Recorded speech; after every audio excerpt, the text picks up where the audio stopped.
2 mètres, 200 kilos.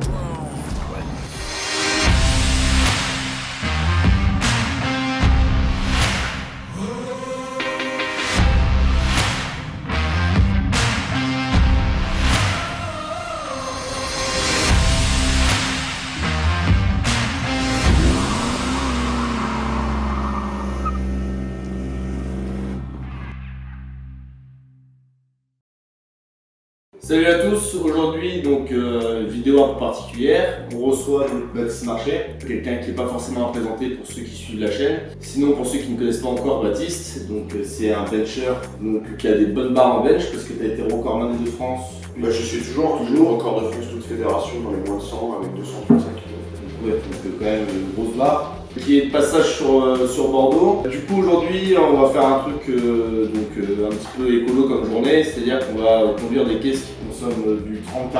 Voilà, comme ça je me sentirai pas dépaysé. Voilà, puisqu'on sera pas dans le délire pick-up et plus coupé muscle car, Ok, je pense que super. t'affectionnes aussi. Ouais, bah écoute, oui, j'ai pas l'habitude, au moins ça va changer quoi. Ouais, du coup aujourd'hui on devrait cramer du pneu. Je vous dis pas encore ce qu'on va essayer comme caisse, parce qu'il y a pas mal de surprises. En tout cas on nous a prêté pour pouvoir faire la route une Chrysler Cordoba. Sympa, voiture de mafieux. Ouais, voiture de mafieux mais pas pressée.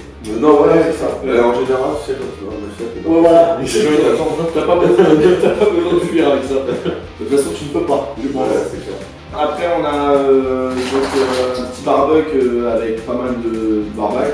Je t'ai pris un bon placard de viande. Programme du coup bagnole, bouffe. Un pote à moi qui vient nous faire goûter son vin. Il y a du Pauillac, du Médoc. C'est un bon château, c'est le château de Dompierre. Mais avec plaisir, franchement, ça me paraît très correct comme programme. Nickel. Bah, du coup, à plus tard dans la bagnole.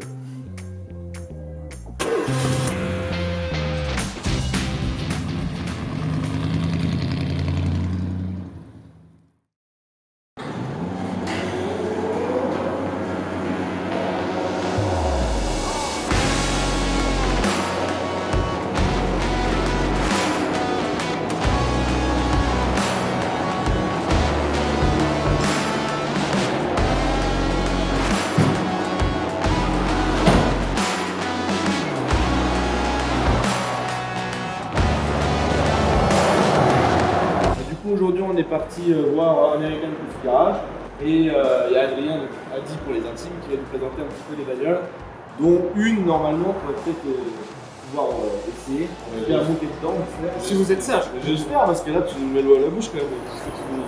écoutez, bienvenue chez moi les gars, c'est American Coffee Garage, du coup on est à côté de Bordeaux, à Montussin exactement. Nous on fait de l'import de véhicules de collection américains, on les importe, on s'occupe de tout, on fait tout ce qui est papier, réglementation et tout ça. Vous les vendez clièrement, donc l'ex française, vous faites tout quoi. Exactement. Ah, c'est génial, les gens ils ont juste à vous, ils achètent comme c'était une bagnole normale. Voilà. Toutes les voitures qui ont plus de 30 ans aujourd'hui, c'est des voitures collection, on les immatricule en collection, avec carte grise collection. Voilà. Du coup, là dans le garage, t'as quoi comme bagnole mythique? Parce que dehors, c'est lesquelles c'est, surtout une. Et là, tout ce que t'as à peu près t'as la Plymouth là qui est quand même méchante. Ouais, on a une belle Plymouth Barracuda de 1970. Ouais, Alors, le modèle sport, c'est Cuda, donc c'est une Cuda, avec un gros 447 litres 2, le cylindré. Voilà, ça fait dans les 400 chevaux. Ouais, 7 litres 2. Donc ça, c'est la muscle car par excellence. Ouais. C'est encore plus recherché aux US qu'une Mustang. Et Ouais, on a sûr. la mythique Mustang aussi. Et des Dodge Charger. Donc on a les muscle. En fait, c'est une Dodge Charger où il y a un nez qui est rajouté devant pour la rallonger et l'énorme aileron derrière. En fait, si tu veux, tu prends une Plymouth Barracuda ou une Dodge Challenger, c'est la même pièce, c'est la même coque. Ah ouais? C'est le même, exactement. Et qu'est-ce qui change? Parce que Plymouth, pour moi, c'est un constructeur différent de Dodge. C'est le même groupe. C'est Dodge, d'accord. c'est Chrysler. D'accord. Chrysler, c'est le même groupe. C'est les mêmes groupes de constructeurs, c'est la même époque. C'est voilà, il y a la Dodge Charger, elle reprend aussi cette grosse calandre. C'est typique de l'époque. Et par contre, la peinture, c'est celle d'origine? Non. Ouais, parce que là, j'allais dire. Ah, voilà, ce on bleu, s'efforce comme ça, s'efforce d'avoir des bleu véhicules électrique. dans des qualités de restauration vraiment haut de gamme. Attends, Oui, là les chromes sont t'en as parfaits. une en particulier quoi. On verra. Je vous la montrerai peut-être tout à C'est l'heure. quoi, c'est quoi? Voilà, elle est. Bah, de toute façon, je peux le dire. t'as une caisse quand même qui est mythique, donc ça va te parler. Je dis pas de conneries, hein, tu me dis, sinon tu reprends le film, mais il y a un film, donc 60 minutes chrono, 60 secondes chrono, pardon, avec Nicolas Cage, qui est un film mythique des années fin 90, ouais. Année 2000. Année 2000. Je pensais que c'était un peu plus vieux que ça. Et du coup, pour l'histoire, c'est une pièce qui a été conçue pour le film parce que Nicolas Cage était fan de cette bagnole. Voilà. En fait, c'est la production hollywoodienne qui a voulu pour ce film avoir la muscle car américaine par excellence. Ouais. À l'époque, la meilleure voiture, c'était la Mustang Shelby GT500, qui était donc préparée par Carroll Shelby.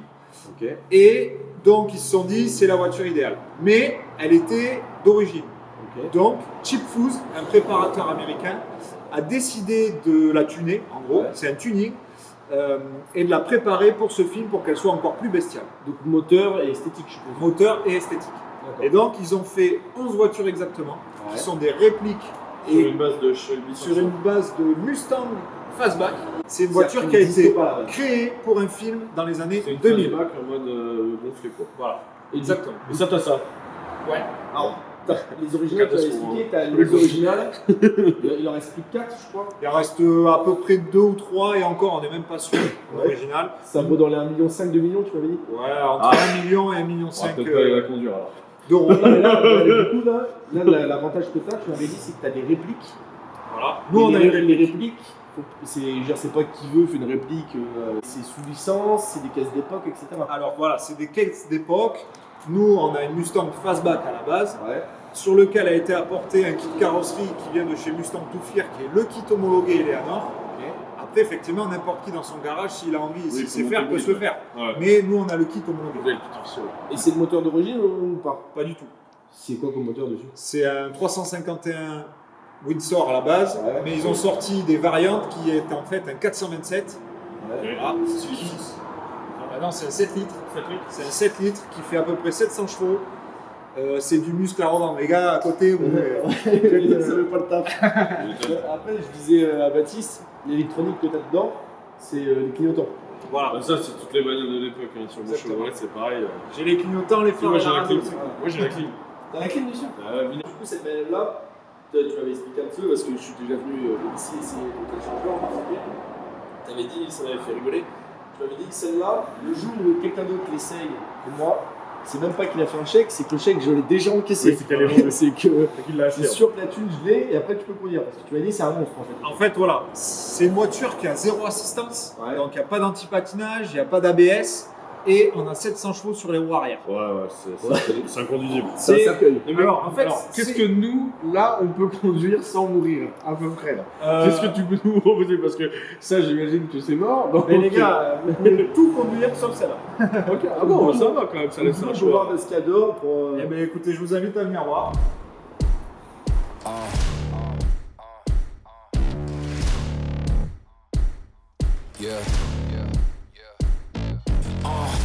Pardon me and my tone. You can't step to my throne. They ain't working like me. I did this on my own. You asking where we been, huh? I don't know where to begin, huh? All this dirt on my skin. I just came here to win. I'm more than a man, I'm a monster. Somebody call a pastor, doctor. I got a 6 inch for imposters. So now I'm coming for the whole roster. It's not a game, why you playing with me? You could double back, lose track, try and hang with me. It must be in my veins, something you can't tame, cause I break the chains. Can't control me. I got the power, I got the keys, cause I break the chains. They try to hold me, I'ma push back.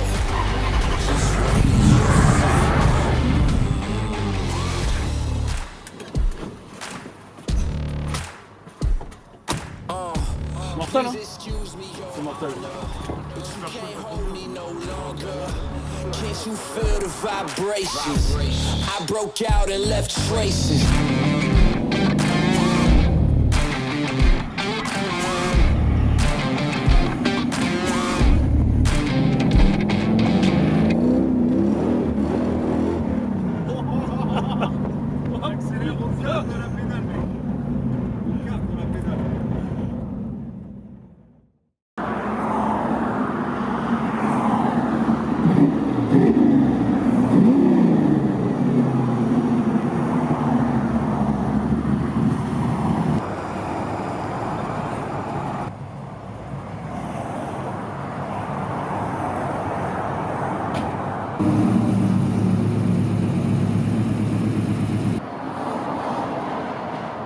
À garer, c'est impossible. Ah, mais c'était un bateau. À garer, je sais pas quand que tu sois devant. Les voitures beaucoup plus longues, c'est quand même qu'il n'y a pas de rétro. Voilà. Non, mais en plus, c'est juste là.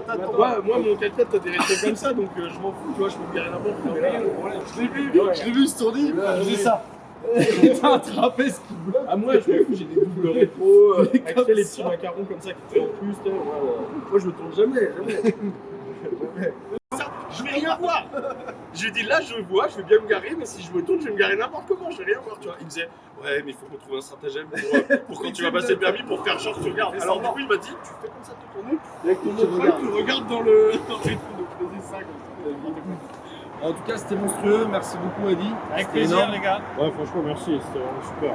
Avec plaisir, vous êtes les bienvenus. Je pense que Baptiste, toi, t'as bien kiffé aussi. Ouais j'ai adoré, franchement, ouais, c'était sympa de nous avoir laissé conduire et tout, et puis je pense qu'il faut que tu te fasses connaître parce que les gens ils sont en demande de ce genre de véhicule en ce moment. Mais on est là. Tu as une gamme de voitures qui va de différents budgets, tu peux vendre. Absolument. On démarre à 20 000 et on finit sans Donc budget. il y a quand même des choses qui sont abordables, il faut le dire, parce que les gens ils viennent et qu'ils n'hésitent pas à venir voir. Voilà. Et c'est des véhicules qui sont dans un état neuf en fait. Il y a de quoi se faire plaisir en tout cas. Donc ça parte là pour cet été comme des petits pains. là. C'est ça, exactement. Merci encore. Merci. Ça marche. À plus. À bientôt. Du coup, on a terminé de s'amuser avec les bolides, donc des muscle cars mythiques, dont la Charger et la Eleanor. C'était quand même monstrueux. J'espère que vous avez bien aimé les images. Maintenant, il va falloir qu'on recharge tout ça, et pas au niveau de l'essence dans les bagnoles, mais plus au niveau du vide, parce qu'on commence à avoir la dalle. Le garage, c'est American Coffee Garage. Vous pouvez retrouver, on va vous mettre en lien dans la description, l'adresse, etc. Allez, maintenant, on va casser de la viande. On se retrouve sur la plancha. Il y a du gros steak à faire cuire.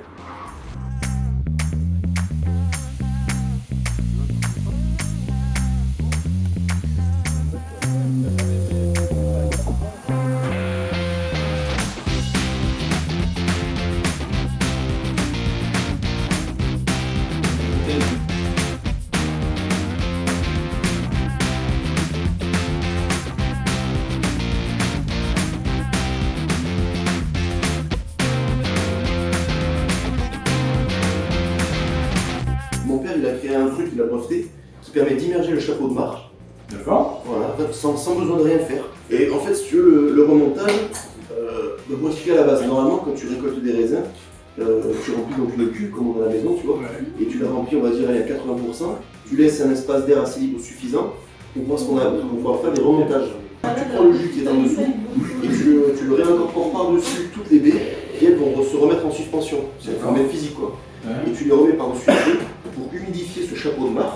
Parce que si tu le restes, si tu l'humidifies pas, il va devenir sec. Donc le chapeau de marc, c'est la partie qui reste à l'air libre. Toutes les peaux, tous les pépins, etc. qui restent à l'air libre. Si tu l'humidifies pas, ça va être sec. Et quand tu vas le presser à la fin des vinifs, ça va donner un vin qu'on appelle un vin de presse, qui va être très astringent, amer, pas bon quoi. Après tu sauras pas quoi en foutre.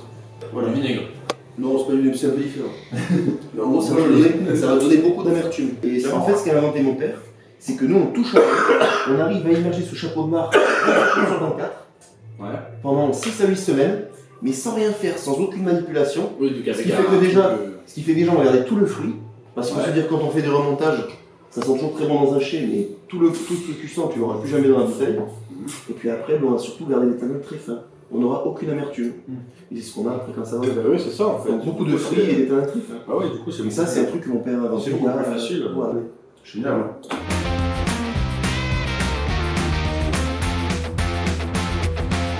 Du coup, Baptiste, quelques questions. Quel est ton signe astrologique? Parce que je suis furieux de thème astral. Est-ce que c'est mieux d'être balance pour une fois au coucher? En gros, en quelques mots, et comme toi, t'as envie de le raconter. C'est quoi en gros ton parcours sportif? Je sais pas si t'as évolué différemment en faisant peut-être du ping-pong avant de faire du coucher. Bah, en vrai, j'ai fait 12 ans de GRS. Ouais. Non, c'est non. Et du coup, t'as des restes, je vois. Moi, je faisais du ruban.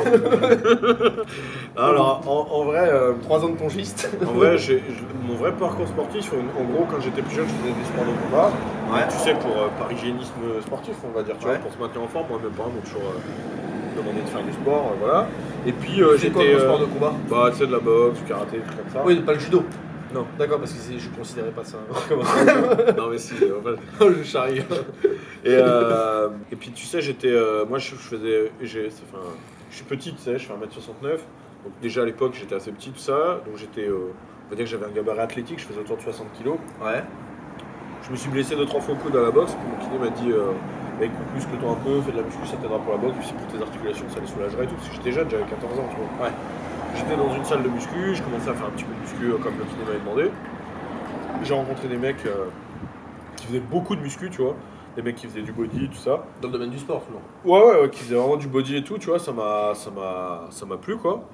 Et du coup, j'ai commencé à m'intéresser à ces sports-là. Et c'est là que j'ai découvert le powerlifting. Et là, je me suis dit, ça a été la révélation, tu vois. J'avais 15 ans, je me suis dit, mais c'est ça que je veux faire, tu vois. En fait, c'est via la prépa physique que tu as découvert un petit peu. En fait, c'est en rentrant dans une salle de muscu, j'ai découvert les univers qui gravitaient autour, quoi. Et là, quand j'ai découvert le powerlifting, c'était complètement en adéquation avec ce que j'étais, à la base, avec ce que je voulais. Ouais, t'as commencé un petit peu comme tout le monde. Oui, voilà, c'est ça. J'ai commencé la muscu et j'ai découvert les sports qui gravitaient autour. Et ensuite, plus précisément, en faisant de la force athlétique, j'ai découvert qu'on pouvait se spécialiser dans le développé couché. Ouais. Et là, voilà, j'étais lancé. Et donc, j'ai commencé avec Didier Michelon, mon premier coach, à 16 ans. J'ai fait le premier championnat de France. Ah, donc t'as commencé les compètes quand même assez tôt. La première compète que j'ai faite, je devais avoir 17 ans, je crois, ouais. Et la première compète internationale, je l'ai faite en 2013. Parce qu'on rappelle, pareil, tu disais que les gens étaient étonnés. Et du coup, t'as 27 ans. Ouais, j'ai 27 ans. Donc t'as à peu près 10 ans de coucher derrière toi, quoi. Ouais, c'est ça, mais après au début, t'es pas le temps de découvrir machin et tout, mais en gros, c'est ça, j'ai 10 ans de coucher derrière moi. Depuis que t'as mis le pied à l'étrier, quoi. Ouais. Petite question, parce que ça, je pense que ceux qui sont dans le crossfit ou dans l'haltéro se rendent pas forcément compte, mais toi, les plus grosses barres que t'as pu toucher, soit à l'entraînement, soit en compète, et aussi, qu'est-ce que c'est une grosse barre dans ta KT et dans ton sport, parce que je pense que les gens, quand tu vas dire les barres, ils vont plus penser que c'est du soulevé de terre, quoi, presque. Non, ma meilleure barre en compète, c'est 235 kg. Donc moi, je suis dans la catégorie des moins de 100 kg. D'accord. C'est 235 kg. Je pense avoir eu le niveau pour faire autour de 2,40, 2,45 la dernière fois que je me suis blessé. Ouais. J'ai pas pu le faire, sachant évidemment. qu'il faut préciser que c'est un vrai coucher, quoi. C'est-à-dire que c'est pas... C'est un coucher selon les règles de compétition, etc. Et en plus de ça, toi, quand tu dis un vrai coucher, tu parles des gens qui ont peu d'amplitude. Je parle des gens en fait qui font ça. Oui, mais dans ma catégorie de poids, ça n'existe pas. De toute façon, en moins de 100 kg, t'as que des gens qui ont des vrais couchers. Et après, ce que je considère être une grosse barre dans ma catégorie, 235, ça te permet d'être dans les 100, en comptant les barres équivalentes, c'est-à-dire tous les gens qui sont à 235, tu vois, tous les gens qui sont à 240, etc. En comptant vraiment poids par poids, ça te permet d'être dans les 100 meilleures performances mondiales de tous les temps. Ok. Après, pour moi... Performance française, meilleure performance française, mais c'est pas forcément c'est pas un sport hyper, tu vois, parce qu'en France le niveau est pas très élevé. Mais je pense que, on va dire que moi mon objectif là à court terme, ce serait de faire 250. Ah d'accord, donc t'as toujours quand même pour souhait comme objectif dans ton entraînement. Bien sûr, de faire d'aller chercher plus haut. Là, je te dis, en juillet dernier, quand je me suis blessé, honnêtement, je pense, et je parle jamais pour rien, j'annonce jamais de chiffres. Honnêtement, je pense que j'étais capable de faire peut-être 245, tu vois, 242,5. Donc je suis pas hyper loin de 250, tu vois. Oui, donc c'est quelque chose qui est cohérent. En étant bien soigné, etc. 250, ce serait bien. Si tu fais 250, et t'es dans le top 20 mondial de tous les temps. Et là, pour moi, avec 15 kilos, t'as un énorme gap. Là, c'est énorme, 15 kilos dans non, mais je sais bien. Déjà, avec 2,5 kg, tu gagnes 20 places. Donc, tu fais top 20 mondial de tous les temps, c'est-à-dire depuis les années 60. Il n'y a que 20 mecs dans l'histoire qui ont fait ça en compète. C'est respectable, tu vois, je veux dire. Donc pour moi, ce serait mon objectif, parce que même si après, j'espère que ça va pas s'arrêter, j'espère continuer à augmenter, tu vois, on peut pas savoir. Imaginons que ce soit mon top. Ouais.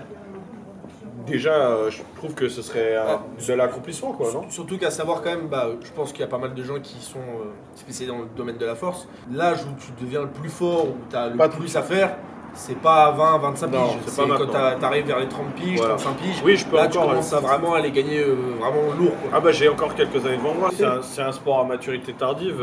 Moi, le meilleur au monde de ma catégorie, il a 42 ans. Il a fait son record du monde à 42 ans. Donc tu vois, ça laisse le temps. En fait, c'est toute une question de savoir durer. Enfin, tu vois ce que je veux dire. Oui, tu capitalises, tu construis, t'as la technique, le renfort. Exactement. Après, tant que tu fais attention, que ton corps, tu le soignes. Que tu l'entretiens comme il faut, et après oui, tu peaufines ta technique, et puis après c'est les années d'expérience, tu gagnes 2 kilos par-ci, 2 kilos par là. De toute façon, je suppose que les meilleurs, ceux qui arrivent vraiment à avoir des grosses barres dans ce domaine-là, c'est ceux aussi qui arrivent à pas se niquer. Parce qu'en fait, Tout le monde se nique. Hein. Non, mais quand je dis Mais se c'est niquer, ceux qui se soignent correctement. Ouais, voilà, parce qu'en fait, si t'as des grosses blessures, tu t'en fous. C'est ça, c'est ça. C'est Là, ceux en qui, fait, tu peux pas durer. Ceux qui durent pas, c'est ceux qui, quand ils se blessent, ils sont c'est bon, à peine. Ils attendent pas que ce soit vraiment soigné, ils Oui. enchaînent, ils soignent pas correctement. En généralement, ceux qui se blessent très souvent aussi, c'est ceux qui font pas forcément ce qu'il faut au niveau de la mobilité, renfort, du mobilité. tout ça. Donc, moi, j'essaie de faire. Moi, j'ai eu 2 blessures en 10 ans. C'est pas énorme, hein, tu vois. Ouais. J'ai jamais eu une tendinite, j'ai jamais eu un truc comme ça. Hein. T'as pas Les fait gens, de ils ont combat de fer. Les gens, non, bah non, Parce que justement. moi, C'est ça. Parce que ça, c'est le truc à la con. Parce que les gens, ils ont l'impression que oui, mais ils se blessent, machin et tout. T'as déjà moi qui dis ça, mais je me suis blessé 2 fois en 10 ans. Ouais, c'est rien. 10 ans sans interruption en faisant des compètes tous les ans. Ouais. J'ai jamais eu une tendinite, que ce soit au poignet, à l'épaule, au coude ou quoi. J'ai jamais eu une entorse, j'ai jamais eu une luxation, rien. J'ai eu 2 déchirures, une à gauche, une à droite. Ouais. Voilà. C'est comme ça. Moi, je mets beaucoup de tension sur les pectoraux, puisque forcément, avec mes longs segments, je vais les chercher très Ouais. loin. Parce que même si je suis petit, j'ai des longs segments par rapport à ma taille. En plus, ça, j'ai une prise assez serrée. Donc, forcément, il y a de la contrainte sur mes pectoraux. Après, c'est quand tu fais une erreur de trajectoire. Bah, avec des charges comme ça T'es pardonne fatigué pas ou trop. quoi, ça peut arriver. Ça, si c'est bien soigné, c'est pas grave. Tous les meilleurs au monde ont eu des déchirures des pectoraux, donc. Oui, Mais ce qu'il faut, c'est pas dire ah c'est bon, j'ai plus mal, allez, j'y retourne. oui, Non, comme c'est pas comme ça. un sourd. Ouais. Et du coup, pareil, c'est une curiosité, mais la plus grosse barre au coucher, toute catégorie confondue, de tous les temps. Bah, le all-time world record de toute Ouais. catégorie, il a été battu il y a un an. C'est Julius Maddox. Sans équiper, hein. Ouais, en gros, là on En parle gros. que de bench Oui. press, parce que c'est ce que je pratique. Il a été battu il y a un an par Julius Maddox. Alors je trouve que je connais bien parce que on a le même coach. lui et D'accord. moi. Et il a C'est déjà fait, bien. ouais, il a fait 350 kilos. Ouais, donc c'est. Ouais, là c'est inatteignable. Hein. Après, ce mec-là est un ovni. Il est arrivé dans le bench, il est monté progressivement, bien sûr. Il a commencé à être très très fort. Et une fois qu'il était déjà très fort, il a signé avec Josh Bryan, qui est le meilleur préparateur au monde en développé couché. Ouais, donc ça Et là, pouvait le que mec, exploser, il a quoi. pris un mec qui faisait 600 pounds au coucher, donc 270 kilos. Ouais. Et il est arrivé chez Josh en faisant déjà ça. Josh, Oui, il a dit, d'accord. ok, tu vois, tu sais faire ça sans moi, tu vas voir ce que tu vas faire avec moi. Et voilà. Et en Il fait, a fait gagner, l'ancien du coup, bah, 80 kilos. l'ancien record du monde était à 335. Il faut Ouais. comprendre que depuis que moi je suis dans le power, j'ai vu les records se faire battre de 2,5 kg, 5 kg, c'est toujours comme ça. Oui, oui, Lui, c'est il est à ça. 335. Il est arrivé, il a dégagé le 350. truc. Ouais. Enfin, en gros, le mec, à l'heure actuelle, le mec le plus proche de lui fait 320. Je sais pas si tu vois. Le mec a 30 kg de marge par rapport à son concurrent le plus proche. Il y a que 7 mecs dans l'histoire qui ont fait plus de 700 pounds Ouais. au coucher, tu vois. Parce que. Et lui, il a fait 3- 760. Ouais, 350. Ça n'a aucun sens. À savoir que déjà, même pour ceux qui font du soulevé de terre, déjà des barres que les mecs déplacent de manière horizontale, c'est tout. Quoi. 700 pounds, déjà, oui, ça fait 700 pounds, ça fait 317 kg 500. Ouais. Quand tu fais ça au terre, ça dépend de ta KT, mais ça reste des barres correctes. Ah, moi en je connais des général. mecs qui font ça, ils sont pas forts. beaucoup quoi. Et ils sont très Quand tu solides. fais ça Et au il y a- bench, ils font ça au soulevé de terre. mais au bench, il faut comprendre qu'il y a plus de mecs qui ont, à l'heure actuelle sur Terre, il y a plus de mecs qui ont marché sur la Lune que de mecs qui ont fait 700 pounds de développé couché. Voilà. C'est une bonne Donc voilà quoi, c'est pas donné à tout le monde. c'est énorme. Ouais, bah oui. Putain, tu m'étonnes. Et les mecs, physiquement, c'est des monstres, c'est des ovnis. Oui, c'est des monstres. C'est-à-dire en termes de gabarit, ils sont- Julius Maddox, il fait 2 mètres 200 kg. Ouais. Tous les mecs qui ont fait 700 pounds, le plus léger à avoir fait 700 pounds, des gabarits genre Brian Shaw quoi. ouais, c'est ce genre de gabarit. Le plus léger à avoir fait 700 pounds, je crois qu'il les a fait à autour de 130 ou 135 kg, ce qui est déjà léger pour Monstrueux, ouais. Et en équipé, il y a une grosse diff. Il y a une grosse diff, mais c'est un sport très différent en fait. Parce que là, c'est savoir se servir du matos en fait, l'équipé. En fait, si tu préfères, pour les gens qui comprennent pas la différence, il y a la même différence entre le bench équipé et le bench row qu'entre du saut en hauteur et du saut à la perche. Ah oui, En fait, tu vas pas venir voir un mec faire du saut à la perche et lui dire ah ouais, et combien tu sautes sans ta perche? Ça n'a aucun sens, tu vois, ce serait ridicule. C'est la même chose pour le bench équipé. Les gens qui disent oui, mais sans le maillot. Mais comment ça sans le Oui, maillot? parce que je Qu'est-ce fais que ça que veut avec le dire? maillot. Et ton cycliste sans son vélo, si tu lui donnes ce vélo-là, non mais tu le sais bien. En fait, il a un vélo en carbone hyper léger, adapté, machin. Oui, si tu lui donnes un vélo de merde de Décathlon, il va pas faire le même. Enfin, c'est pareil. C'est du matériel, c'est le coucher équipé, c'est du saut à la perche. Donc en fait, c'est d'être en adéquation. Alors je ne connais rien en saut à la perche, mais on peut vite s'imaginer qu'il faut être en adéquation totale avec la perche, Oui. utiliser au bon moment, Savoir machin. se servir du dynamisme. C'est ça, c'est la même chose. C'est du matériel qui te met des énormes contraintes sur le corps. Il faut savoir les gérer et c'est un mouvement qui est vraiment différent dans son fonctionnement que du bench row. C'est-à-dire que la phase négative n'a rien à voir, les trajectoires de barre n'ont rien à voir. les leviers sont pas les mêmes, tu vois, donc c'est incomparable. Et d'ailleurs, il n'y a pas vraiment de transition. C'est-à-dire, c'est pas parce que tu es très bon en roue Oui. que tu vas faire du traitement d'équipé et inversement. Inversement. Moi, tu me mets un maillot, je fais moins Oui, que parce que, roue. parce que tu vas être déstabilisé, tu sais pas quoi faire. Parce que le mouvement est pas le même. Ouais. Et t'as des mecs qui font des grosses barres en équipé qui en row vont pas être terribles, tu vois. Donc Et c'est t'as comme un ça. gros écart par exemple entre la plus grosse barre Oui. soulevée en haut et en Oui, équipé 150 kilos. Ah ouais, C'est 500. la meilleure 500 kilos. barre. Ouais. Ouais, mais c'est pas un équipement, c'est. Il y a des vérins dans la combi. Parce que 150 kilos, c'est parce monstrueux. que, encore une fois, c'est monstrueux, mais le mec a une force titanesque, il faut se rendre compte, hein, c'est Tiny Maker, c'est un Texan d'ailleurs. Ouais. Le mec a une force titanesque, mais il est spécialisé dans un truc particulier avec le maillot. Il sait l'utiliser mieux que personne, il a la force pour utiliser des maillots très durs, parce qu'en fait, le maillot, il te faut de la force pour l'utiliser. C'est-à-dire que le maillot va Ah oui, rentrer là-dedans, c'est-à-dire que déjà, il faut moi que j'avais tu vu des tires vidéos. comme un enculé, il faut que tu... faut savoir que Bah, 100 barres, c'est impossible de faire ça. Non, avec le mais maillot. là, avec le maillot qu'il a, en dessous de 400, tu peux pas toucher, c'est impossible. Ouais, c'est-à-dire Tu vois, que. je veux dire, c'est... Voilà. Et les mecs, ils sont Faut à des forces de 3-4 pour malade. pouvoir l'enfiler.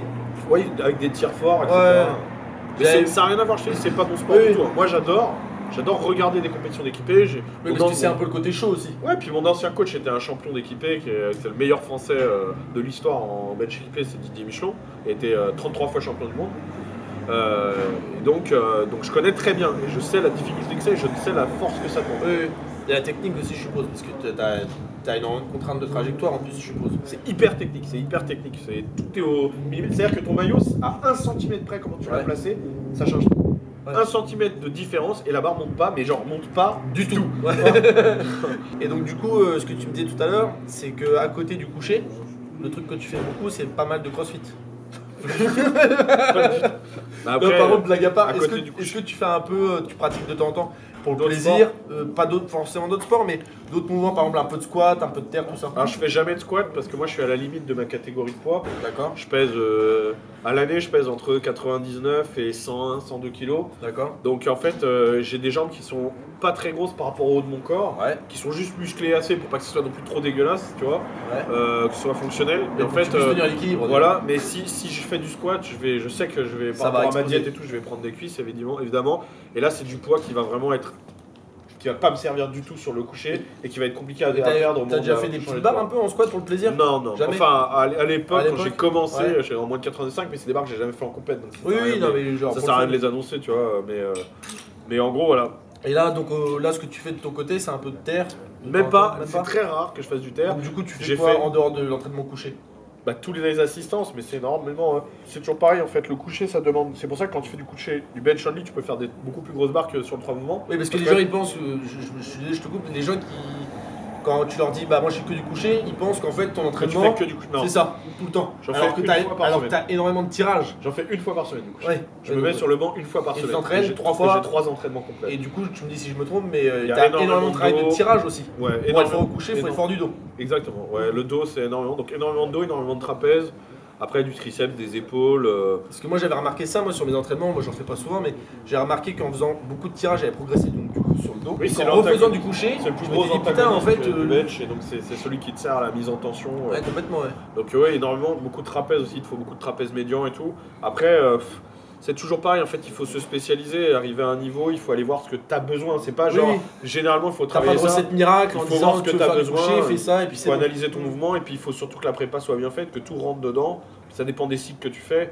Quand je fais des prépas, je vais axer sur différentes choses. Enfin, c'est pas moi, c'est mon coach qui le fait, mais on va axer sur le travail sur différentes choses. On va relâcher un petit peu sur le travail de off-saison. Tu fais beaucoup d'assistance purement musculaire Ouais. pour travailler sur des trucs du style des exercices de proprioception, d'explosivité. Moi, je fais énormément de vitesse, énormément d'explos. Ouais. Généralement, Parce que en t'as un prépa, déficit j'ai un set, Parce que deux sets de parce lourds que t'as un par déficit semaine. de vitesse. Pas du tout, parce que c'est la méthode d'entraînement que j'utilise. D'accord. C'est le Compensatory Acceleration Training. C'est une méthode où tu vas prendre un maximum d'élan, tu vas travailler un maximum de ta tension pour avoir un maximum d'élan sur la barre Ouais. pour compenser tes points faibles. C'est-à-dire Ok. qu'en fait, avec l'élan, tu vas passer les points d'accroche, les stick points. Oui, qui oui, sont en faibles. fait, ouais, les points qui peuvent causer problème, tu les passes avec C'est la ça. vitesse. Et puis après, il faut comprendre que la formule physique de la force, c'est masse par accélération. Oui, oui. Typiquement, en fait, tu vas développer autant de force en accélérant à une certaine vitesse Oui, avec un complètement. poids plus réduit et c'est moins traumatisant.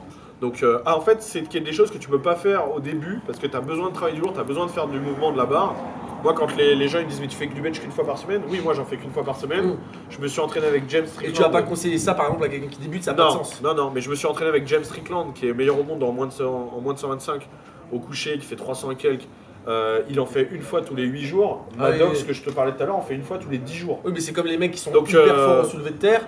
Et bah les mecs, ils font C'est du pas ça, soulevé c'est de terre qu'en fait, quasiment presque jamais. C'est pas ça, c'est qu'en fait le bench, une fois que tu as le mouvement et tout, ensuite il faut travailler les assistances, les exercices qui vont te faire travailler tes points faibles tu vois, en découpant, tu vas prendre ton point faible et hop, on va travailler que ça. Oui, à la limite, Donc, quand tu fais du bench, c'est juste pour la technique presque.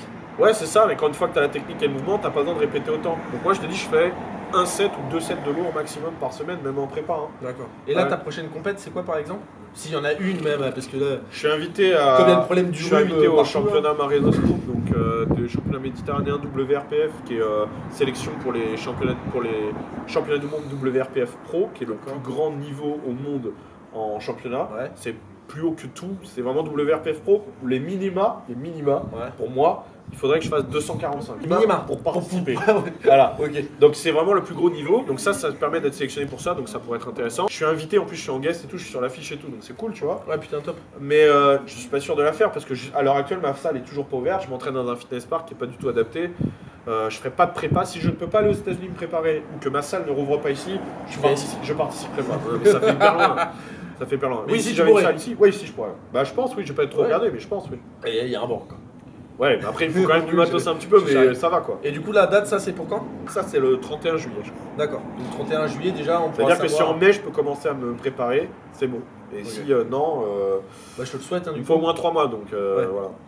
Bon, j'espère Bah, que ça moi te fera. aussi j'espère. Je rigole pas, rigole pas. Non mais c'est pas ça, c'est que j'ai des conneries à dire. Bon, en tout cas, Baptiste, j'ai envie de dire ma connerie.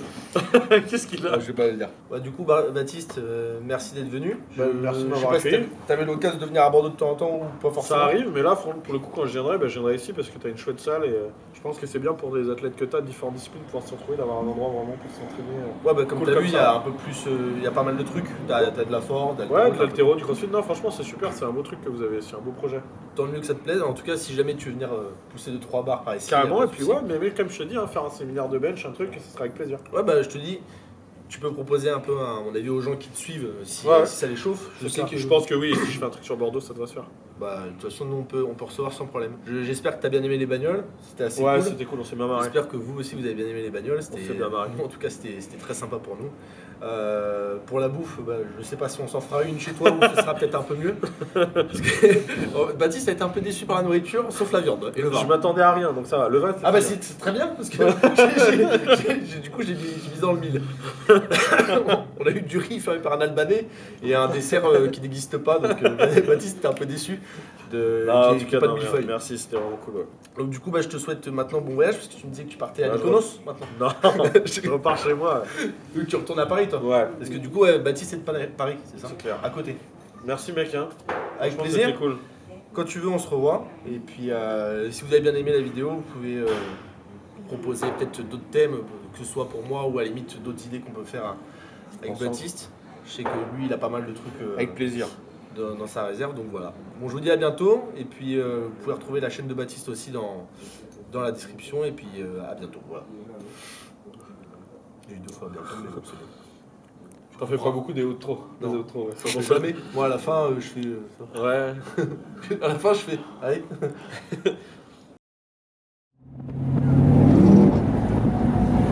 Après, tu poses le pied